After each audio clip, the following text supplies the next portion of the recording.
This podcast is sponsored by Year to Success, the transformative course that combines education, inspiration, and action to help you achieve your personal and professional dreams. Start making small daily improvements for the most amazing year of your life at yeartosuccess.com. Welcome to the Toastmasters Podcast, the official podcast of Toastmasters International. Hello, everybody. This is Greg Gazin. Toastmasters Accredited Speaker program recognizes some of the most exceptional professional speakers in Toastmasters. It's designed for sought-after presenters who combine expert knowledge in a particular subject matter with mastery of the spoken word. The Accredited Speaker Award, which requires applicants to pass 2 levels of judging, is the highest earned designation recognized by Toastmasters International. Since the program began in 1981, only 95 candidates have earned this prestigious honor. This year, 2 members, Lauren Parsons and Maureen Zappala, became the 94th and 95th candidates to earn the coveted title after giving a live presentation in front of a panel of judges at the 2024 Toastmasters International Convention in Anaheim, California. We're excited to speak with another one of them today. Today, we're speaking with number 95, newly minted accredited speaker.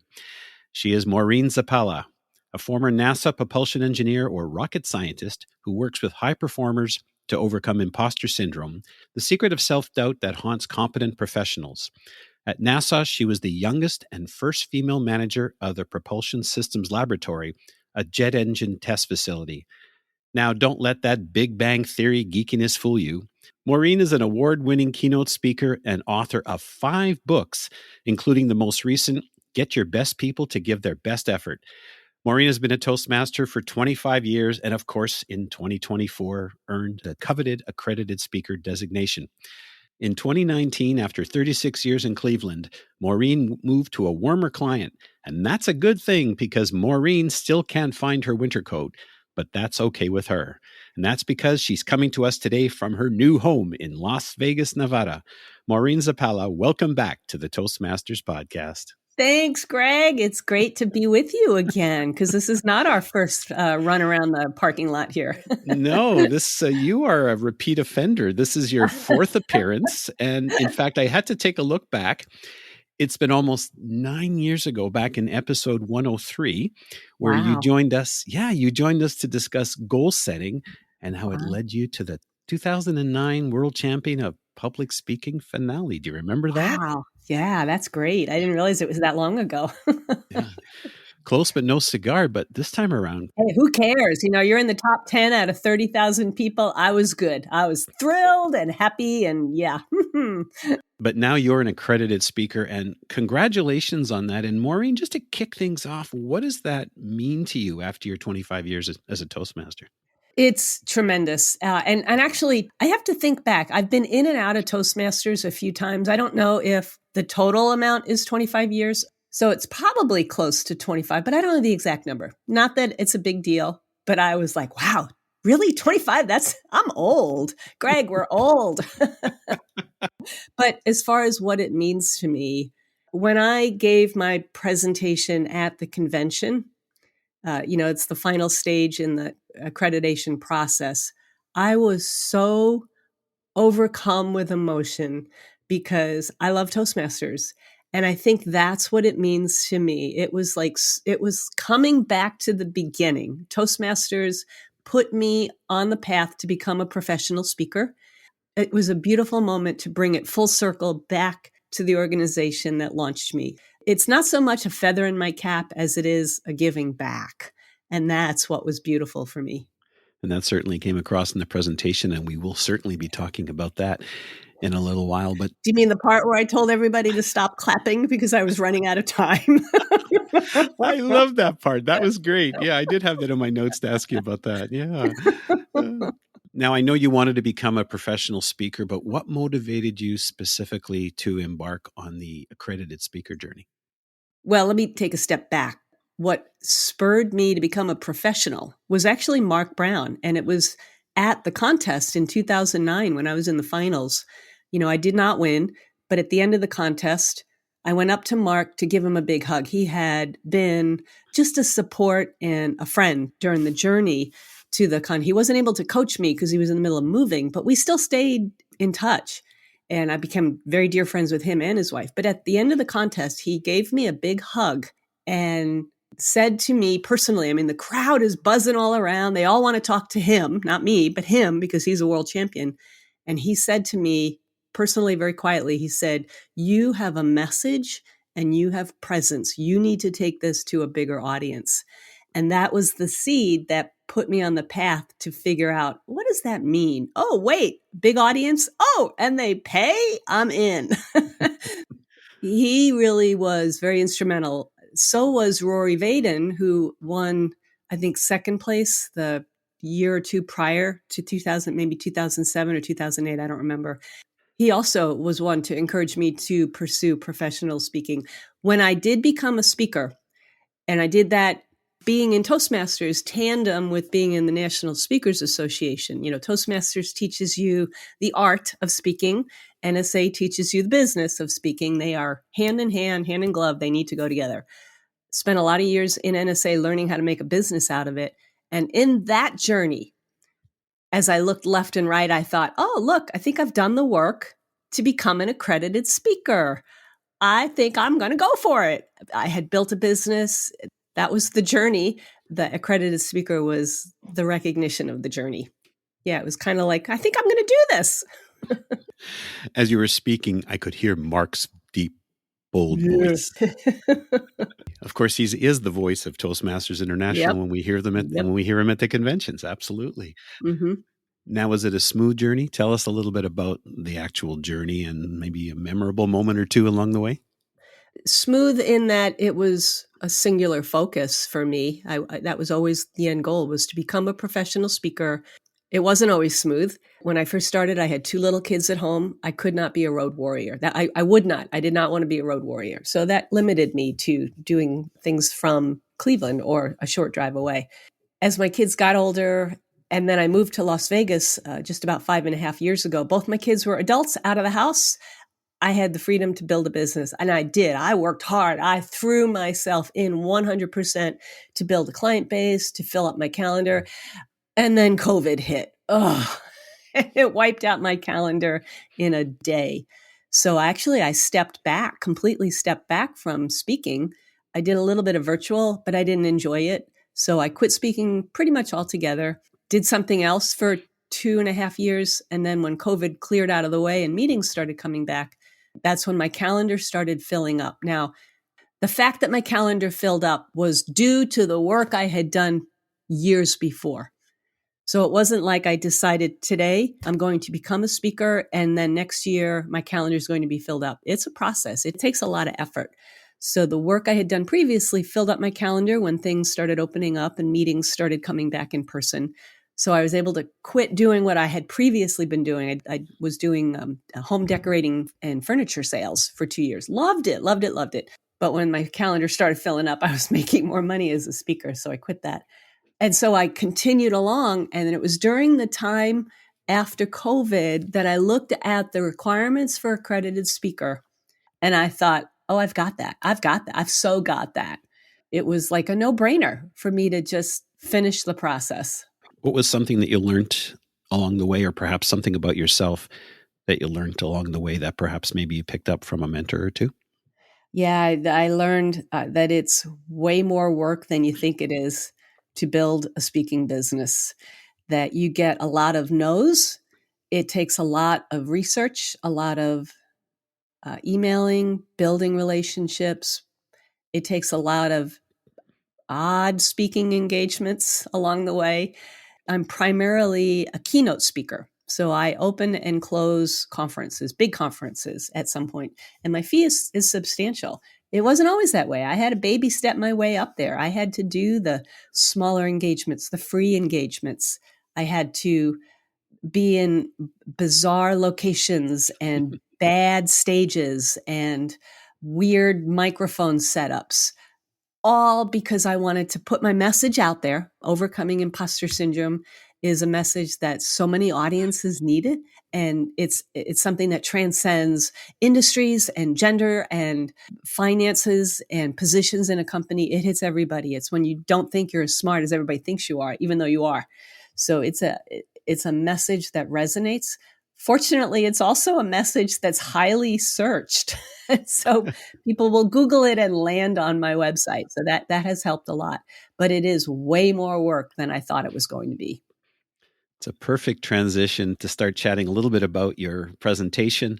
Confidence is not rocket science. The message is certainly something I think everyone can relate to, but it's also really a little of your origin story, is it not? Tell us a little bit about that, Maureen. Oh, absolutely. Back when I first started working at NASA, I was hired as a project engineer in 1983, right out of college.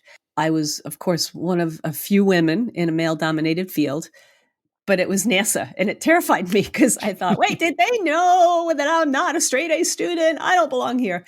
I always felt unqualified. I always felt in over my head. Even as I progressed and developed expertise and was known around the world for the work that I had done, eventually even became the facility manager of the propulsion systems lab outside of Cleveland, I still felt like any day they're going to figure out I really don't know what I'm doing. I learned years later that it was imposter syndrome, where smart people doubt their own ability. They self-doubt themselves. They second-guess their decisions. They feel like they're not qualified, and that causes them to feel like a fraud, which is where imposter syndrome comes from. It doesn't mean you are intentionally trying to deceive people and be something that you're not. A lot of people that confuse the two. But it is a thought process distortion. I learned it years later after I left NASA, but it still is something that follows me even as a professional speaker. When I walk into an audience that I'm not part of their industry, I've spoken with medical communities, I've spoken with CPA organizations, I've spoken with manufacturing organizations. I don't have a background in a lot of those fields. So the temptation is for me to think, oh, I don't belong here. But yet I'm focused on my message of imposter syndrome, and I know that they need to hear it. So that propels me past that irrational feeling of not belonging. But you're right, Greg. It affects a tremendous amount of the population. Somewhere upwards of 75, maybe 80% of professionals feel it, but it's overcomeable. I know there's a narrative out there that says imposter syndrome is your superpower. I don't believe that. I don't want to live with imposter syndrome. I don't want to feel that constant self-doubt. So I say, don't get comfortable with being uncomfortable. Get familiar with being uncomfortable, because familiarity means you remember what it felt like and you know you're going to get through it. So it's a slightly different message. In your presentation, you mentioned that you can't eliminate it, but you can alleviate it.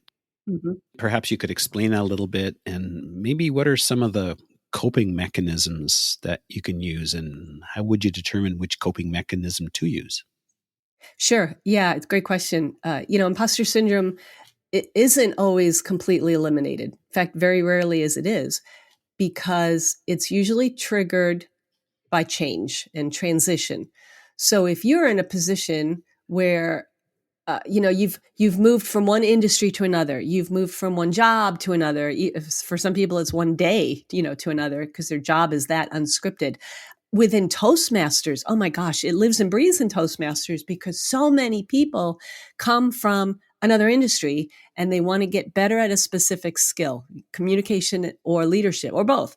And they come into this bizarre but hilarious and celebratory world that is unfamiliar. Why are they applauding at me? Why are they, what's the formality of this meeting? Everybody else here knows what's going on except me. So there's a change, a transition, a contrast between what you're familiar with and what you're not. So that causes you then to feel, I don't belong here. That's where the trigger is, change. And also it can come from, there's many sources, your background, how you were raised, your cultural background, the industry that you're in. It could even be something about yourself that sets you apart from others, a physical issue, an accent, the fact that you are a woman in a man's world, that you are a CPA working in a manufacturing company. These kinds of things amplify or even are the source of imposter syndrome. It doesn't ever go away, but you mitigate it. In the moment, you can manage it and alleviate it. I won't give you my whole 1-hour keynote. And that was actually one of the challenges when I presented at Toastmasters that I had to condense my 1 hour keynote to 16 minutes. So I took one little slice of it. And that slice was basically to just be so in tune with what you bring to the table in terms of your skills and your character traits. But another coping mechanism, another way to alleviate it, is to recognize first and foremost, you're not alone. And that diffuses a lot of the anxiety, because as you look left and right, you realize, oh, look, he feels it, she feels it. We're all in good company. Well, it's funny because I thought your keynote was a little longer than that. I didn't realize it was only 16 minutes.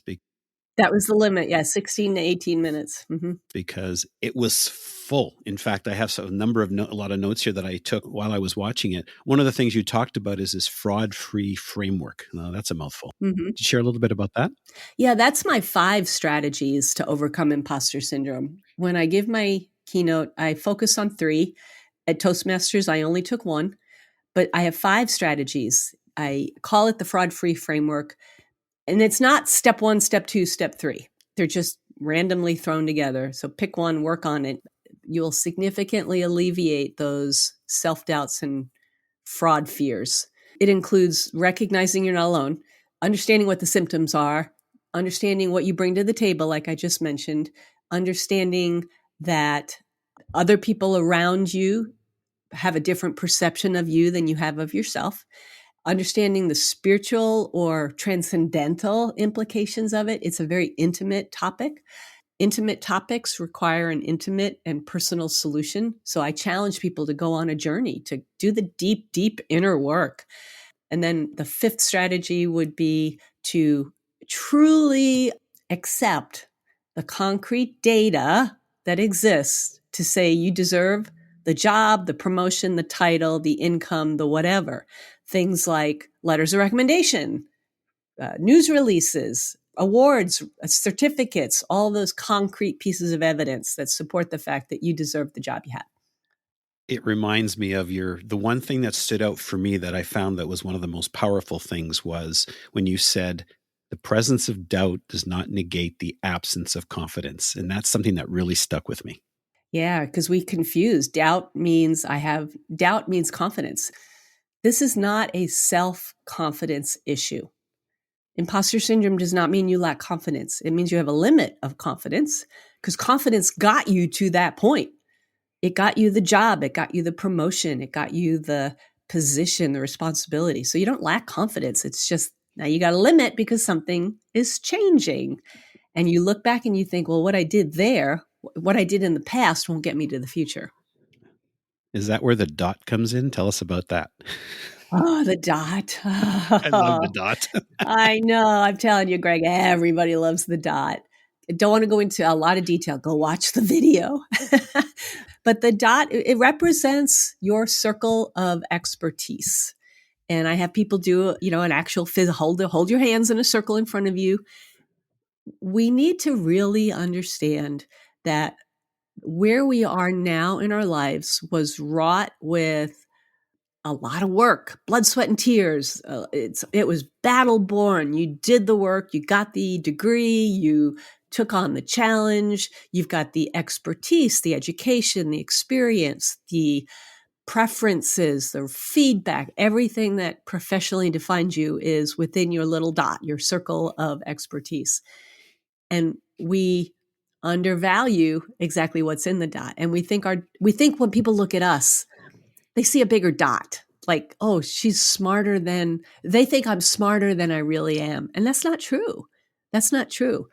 And we think that everybody else has a dot that's 10 times the size of our dot. She's smarter than I am. Well, maybe, but that doesn't mean that she's any more worthwhile and that you're less worthwhile than anybody else. So I have people go through this funny exercise, and it is the single thing that people remember and repeat after my events. I get emails weeks later about, I'm going to remember my dot. So it's a powerful exercise and a powerful visual. I took in the convention virtually, and I was sitting on my couch while you were presenting. You doing the dot on your couch? Yes, I stood up and I said, I have it written down even. This is my dot. I worked for my dot. I'm proud of my Proud of dot. my dot. I have a Cool cool dot. dot. I have a cool dot. I love it. I mean, I've been podcasting since 2006, and still every once in a while, I feel when I'm interviewing someone, I feel that Sure. I just don't have it. And then I need to go back to these types of things. So, getting that encouragement. Well, and remember too that because you are doing what you do, the person on the other end of the microphone, no camera, as we've been told, person on the other end of the mic or on the other microphone is thinking the same thing. It's like, oh my gosh, they're interviewing me. Am I going to say the right thing? He's probably interviewed all these great people and I'm just a nobody and I don't know how to podcast. And what happens if I lose internet and blah, blah, blah, blah, blah. So the two of you have got this internal dialogue going on. So you're not alone. Me included. You're reading my mind, Maureen. And tell us a little bit about, this is funny. Tell us a little bit about the part in the presentation where you were saying you're running out of time. I love that. Oh my gosh. It's funny. That was a moment. I'm telling you, it was a moment for me, an unexpected moment for me. And I think for the audience too. When I was preparing for the presentation, you don't get disqualified for going over time, but it was pretty clear that the judges could very well consider it in their evaluation some way. Mm-hmm. And I thought, well, how am I going to condense 1 hour to 15 or 16 minutes? Well, I don't want to condense, but I have to give value in 16 to 18 minutes. So I took a slice out, I edited it, I kind of changed it, knowing full well I probably will never give it in that mode again, ever. I will not give a 16 to 18 minute talk. So I didn't put a lot of emphasis on making it perfect. I knew the content was good. I just had to make it clean. So I practiced it a few times at the convention before I went up. And then when I went up, I was like, okay, 16 to 18 minutes. I know I'm going to nail it because I've done it a bunch of times. The time clock was right in front of me at my feet. Just keep an eye on the clock, which that in itself is a struggle for me because I'm so engaged in the audience. So I'm going along and I'm thinking, okay, I'm on track. I'm exactly where I'm supposed to be. This is going to work out. And then when I got emotional, I stopped right towards the close and I said, oh, my precious, precious Toastmaster audience, because I truly felt, I'm going to cry right now. I truly feel this debt, this appreciation, this passion for the organization that changed my life and put me on this path. And it just all came at me at that moment. And I was trying to close to go on. I had a closing statement and I said, oh, my precious Toastmaster audience. And I started to cry. And everybody started clapping and I panicked because I'm down to like 17 minutes and 35 seconds. And so I said, stop clapping. I'm running out of time, which totally lands with a Toastmaster audience, right? We live and die by that clock. And they all started laughing and cheering even more. And I was like, no, I really mean it. And I thought, okay, Maureen, just go with it. We're having a little love affair up here. Just go with it. So what if the judges ding me for it? If I lose this because of that, this moment was worth it. So I was really, I was really surprised when I did get it. And the judges actually said, no, that was charming. For a moment there, I thought people thought that you were done and they were clapping. But then in Toastmasters, everybody claps all the time. Oh, they do. Yeah. They fall on your face and you clap. It's, woohoo, this is great. I felt that moment too. And I thought that's exactly what's going through your mind is like, OMG, I'm going to go overtime. Yeah. Yeah. Wow. But it was a beautiful, really raw and heartfelt moment. I was having a love affair with the people in the audience and it was, I could feel it. It was beautiful. And I got a standing ovation. I don't know if anybody's ever gotten a standing ovation. I was shocked. God was shocked. For me, I love the fact that it was just so real. Now, don't get me wrong. We have a lot of great presenters and they put across very important. But I think one of the things to remember is the presentation is not necessarily or specifically for that audience that you're presenting to. Yeah. My understanding is that it's representative of the Yep. types of presentations that you give to your audiences. Yep. And because of that, it's a double-edged sword, because I can be authentic and entertaining and fun in 18 minutes, but you're also not going to get the full feeling of the depth of my knowledge about imposter syndrome, because the other 38 minutes that I have of the presentation goes into a much deeper dive.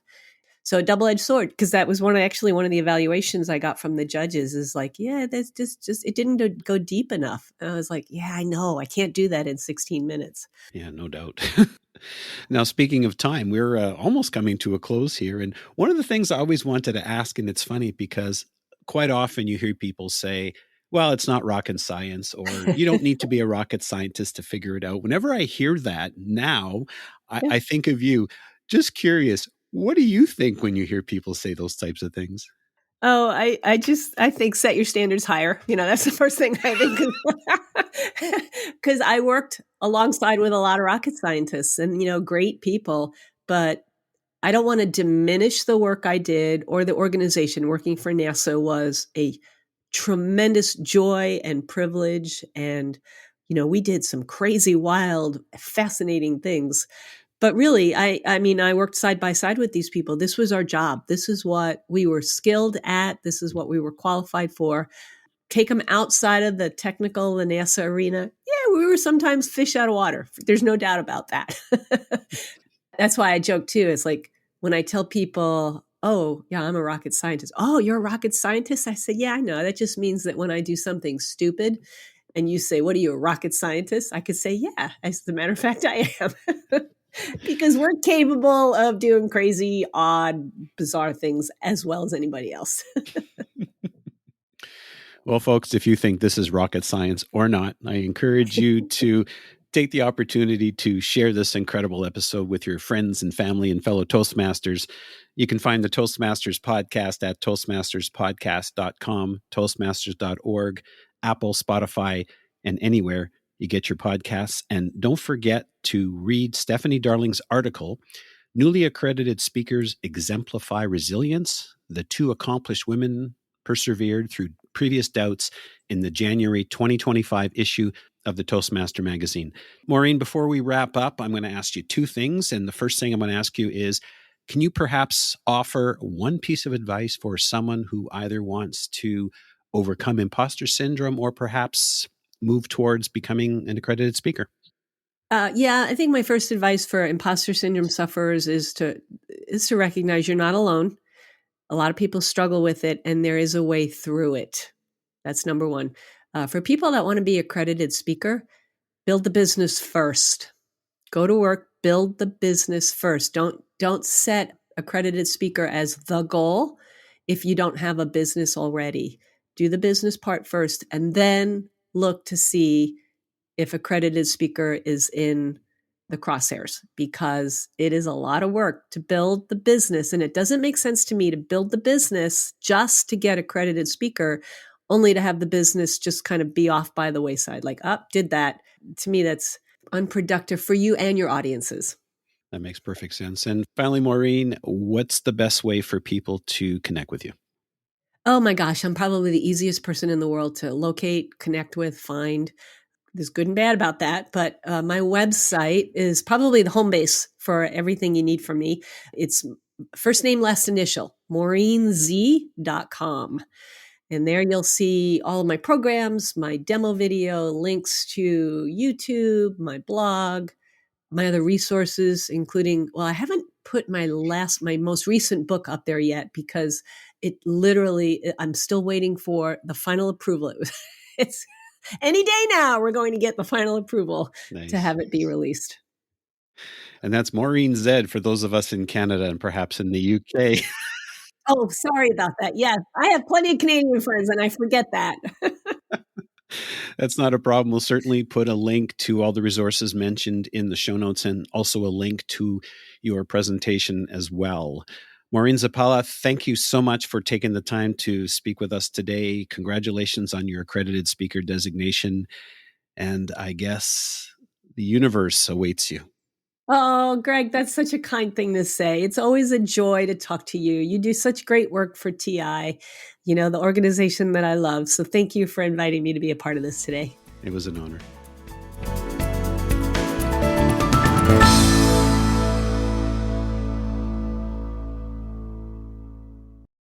Thank you for tuning in to today's episode. Before we wrap up, a quick word from our sponsor, Year to Success. Are you ready to transform your life, one day at a time? Year to Success offers a full-year course combining education, inspiration, and action to help you achieve your personal goals. With daily lessons, inspiring success biographies, and actionable assignments, you'll redefine what success means to you. Visit yeartosuccess.com and start your journey to becoming the best you. That's yeartosuccess.com. Make this year your most successful yet.